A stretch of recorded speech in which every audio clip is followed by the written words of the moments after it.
दोस्तों, कैसे हैं आप लोग। मैं रणधीर आपके सामने फिर एक और वीडियो लेके आया हूँ। इस बार मैं कहानी से शुरू करते हैं। बाद में मैंने ये कहानी क्यों सुनाई मैं बताऊंगा। उसके पहले मैं चाहूँगा कि आप मेरे चैनल सिंगर वीरू 72 को सब्सक्राइब करें। अच्छा लगे अपने दोस्तों के साथ शेयर करें, लाइक करें, डिसलाइक करें, कमेंट करें। तो चलिए देर न करते हुए कहानी को शुरू करते हैं। एक बार क्या हुआ, पुराने ज़माने में दो राज्यों में लड़ाई हुई और एक राज्य जैसे क्या, एक हारेगा जीतेगा आपको पता ही है। तो एक राज्य जीत गया, एक हार गया। तो उसके बहुत बड़ा योद्धा था, वो उसको पकड़ के लाया गया। क्योंकि अब राजालों में तो होता ही है कि मतलब कि इतना बड़ा योद्धा दूसरे राज्य में नहीं होना चाहिए।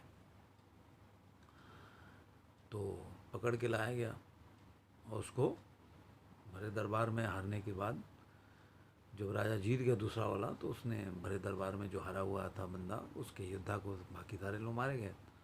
उसने फांसी की सज़ा सुनाई कि इसको कल इसको तड़के इसको फांसी की सज़ा दी जाएगी।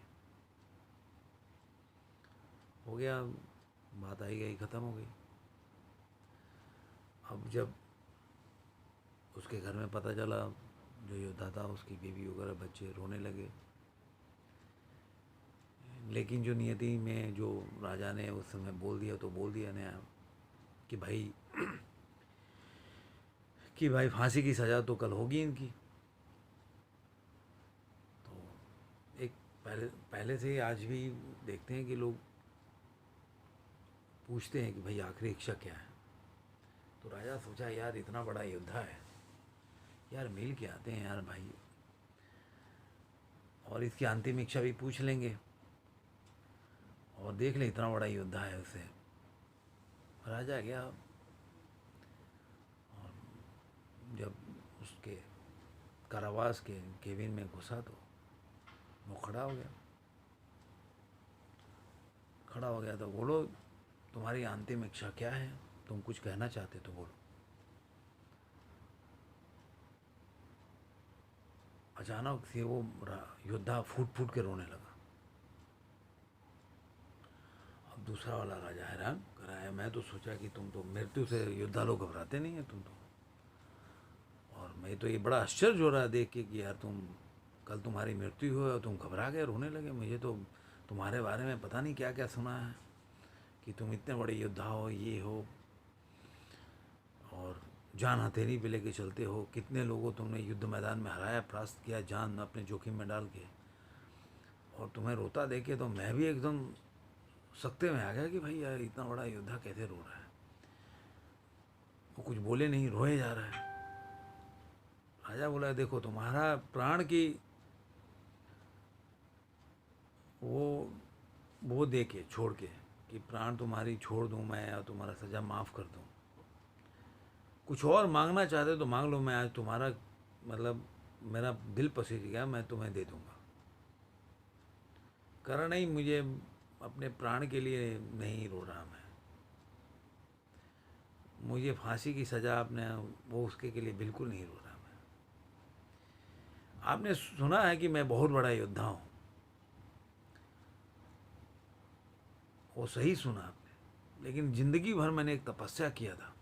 जब मैं ये सब सीख रहा था, जब तो मैंने बहुत तपस्या किया है, और तपस्या करने के बाद मेरे पास एक शक्ति आ गई कि एक खास किस्म का घोड़ा मिले तो मैं उसको 1 महीने में उड़ने को उड़ने को सिखा सकता हूँ और कहीं भी उड़ के लेके जा सकता हूँ। उसमें ऐसा चीज़ मैं उसको सिखा सकता हूँ। ये मेरे को एक कला आ गई। लेकिन पूरी ज़िंदगी ऐसे घोड़े को ढूंढने में लग गया, आज तक मेरे को घोड़ा नहीं मिला। लेकिन जैसे जिस घोड़े से आप नीचे उतरे, तो मैं देख के रोने लगा कि ज़िंदगी के इस पड़ाव पे वो घोड़ा मिला जब मेरी कल आखिरी सुबह है। और अब मैं इसलिए कि मैं कुछ नहीं कर सकता, उस कला का उपयोग भी नहीं कर सकता, कि मेरी तो ज़िंदगी कल ख़त्म हो जाएगी, तो मैं क्या करूँगा घोड़े को। और घोड़ा मिला अभी तो कम मिला मेरे को, इसलिए मैं रो रहा हूँ।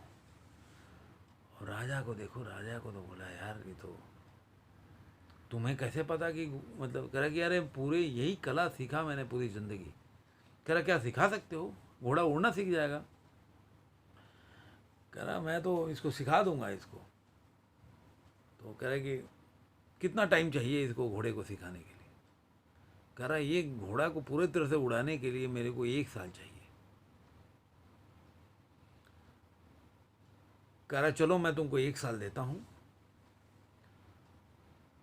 और इस घोड़े को उड़ना सिखा दो। अगर 1 साल के बाद इसी टाइम पे अगर ये नहीं सीखा तो इससे भी खतरनाक मौत तुम्हें दी जाएगी।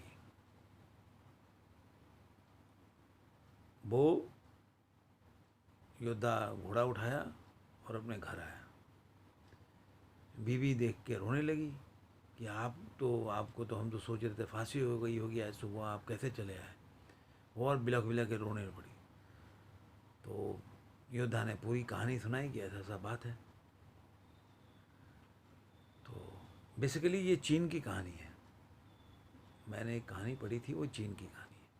तो मैं थोड़ा सा इसमें बोलते हैं ना कि फ्रीडम लिया थोड़ा सा चेंज करने के लिए, क्योंकि मैं दूसरे वजह से कहानियाँ सुनाता हूँ, कोई नैतिक कहानी सुनाता नहीं। तो वो बोला कि अरे तुम तो यार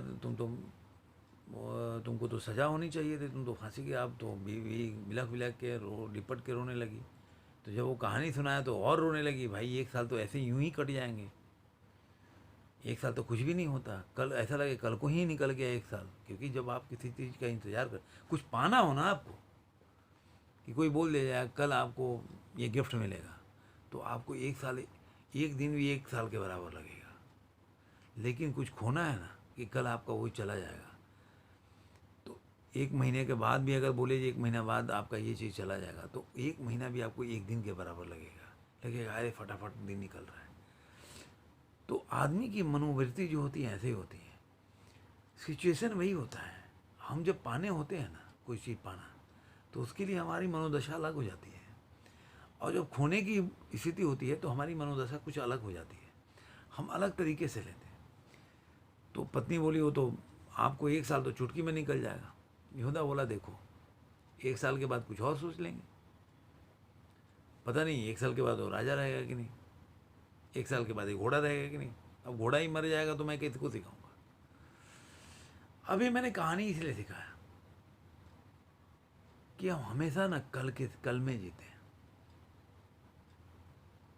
कल क्या होगा, कल अगर नहीं मिला तो, मैं पहले भी इस पर वीडियो बना चुका हूँ। और दूसरा लालच। अभी इसमें क्या है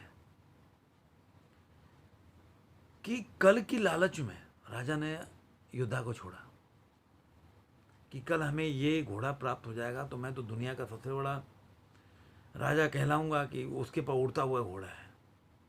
इस लालच में उस योद्धा को छोड़ दिया।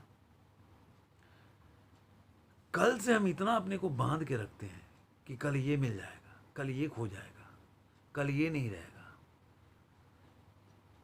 ये कल में हम इतना बंधे रहते हैं कि हम प्रेजेंट का आनंद नहीं उठा पाते। और मैं एकदम दावे के साथ कह रहा हूं कि कोई भी दुख प्रेजेंट में नहीं होता। प्रेजेंट में तो हम बोल रहे हैं, जब हम आकांक्षा करते हैं, जब हम आगे के बारे में सोचते हैं, जब हम किसी चीज़ की उम्मीद कर लेते हैं ये फ्यूचर में ऐसा होगा, हम उसकी उम्मीद के हिसाब से कार्य करने लगते हैं। जैसे मेरे को एग्ज़ाम में नंबर अच्छे आएंगे, उस हिसाब से कार्य करने लगते हैं। ठीक है, वहाँ तक तो ठीक है, आप तैयारी कर रहे हो, लेकिन उस उम्मीद में बांध लेते हैं, उम्मीद अपना बांध लेते हैं कि मैंने तैयारी किया तो मेरे को तो नंबर अच्छा आना चाहिए, मैंने इतना तैयारी कर लिया, मैंने 90% तो आना चाहिए, मैंने इतनी अच्छी रेस लगाई, प्रैक्टिस किया तो मेरे को फर्स्ट आना चाहिए दौड़ में। ये हम उम्मीद बांध लेते हैं।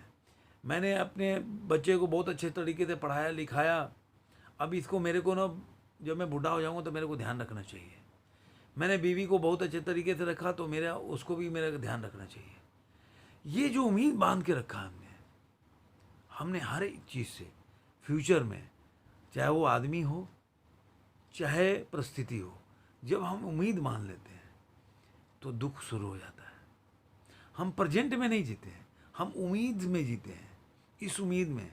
और एक उम्मीद पूरी होती दूसरी उम्मीद में लग जाते हैं, तीसरी उम्मीद। उम्मीद कभी ख़त्म नहीं होती। उम्मीद का एक तांता है, एक सिलसिला निरंतर चलने वाली है। वो आप खप जाओगे, मर जाओगे। आप जैसे कितने लोग मर गए, खप गए, लेकिन किसी की उम्मीद मरते बाद भी पूछोगे ना तो वो हमेशा सोचेगा, अरे यार, मरते मरते भी सोचेगा कि अरे यार मेरा ये चीज़ पूरा हो गया, तो उसको अधूरा ही लगेगा कि मैं ये अगर एक दिन और जीता तो ये पूछोगे, एक दिन और जीता क्या, तो अगर ये काम करके जाता मैं, मतलब तब भी उसको लगेगा कि मैं अगर एक दिन भी मिलेगा ना तो ये मैं काम कर लेता। मतलब उसकी उम्मीद ख़त्म नहीं हुई है। तो ज़िंदगी में आप कितना भी काम, डेस्टिनेशन, पड़ाव कंप्लीट कर लो, लेकिन आपकी उम्मीद ख़त्म नहीं होती। आपका डेस्टिनेशन वहाँ पे ख़त्म नहीं होता। आप दूसरा पे चले जाते हो, तीसरा आ जाएगा, चौथा आ जाएगा, ये ख़त्म नहीं होता। हम जब प्रेजेंट में जीना शुरू करें, प्रेजेंट में जो चीज़ है उसके साथ जीना करें और फ्यूचर की प्लानिंग करो, लेकिन उसके साथ बंधो मत, तो हम अपने जीवन का आनंद भी ले सकते हैं और जो भी हमारे करीबी लोग हैं उनके साथ भी हम बैठ के अपने अच्छे आनंद से जीवन व्यतीत कर सकते हैं। क्योंकि हम उम्मीद में अपने को देखते नहीं हैं। मैं एक सवाल आपसे पूछता हूँ, लोग बोले मेरा जन्म हुआ। कोई बोल सकता है कि जब उसका जन्म हुआ वो देखा अपने आप को? जब जन्म ले रहा था तो नहीं जानता था कि मेरा जन्म हो रहा है। जब आदमी मरता है तो पता बोलता है मैं मर रहा हूँ, लेकिन वो मरते हुए क्या देखता है अपने को? जो जब तक वो जिंदा है वो दूसरा आदमी है, जो मर रहा है वो जब अंदर मृत्यु में घुसता है उस समय वो नहीं देख पाता अपने आप को। उसकी आंखें बंद होती है, अंधकार में होता है, उसको पता ही नहीं वो कौन मर रहा है, वो मर रहा है कोई और मर रहा है, उसको कैसे पता चले? सुनी सुनी बात करता है कि वो मर गया तो मैं भी ऐसे मर जाऊंगा, लेकिन कोई मरने को नहीं देखता है, ना कोई जन्म लेने को देखता है। बीच का जो जिंदगी है वही जिंदगी है।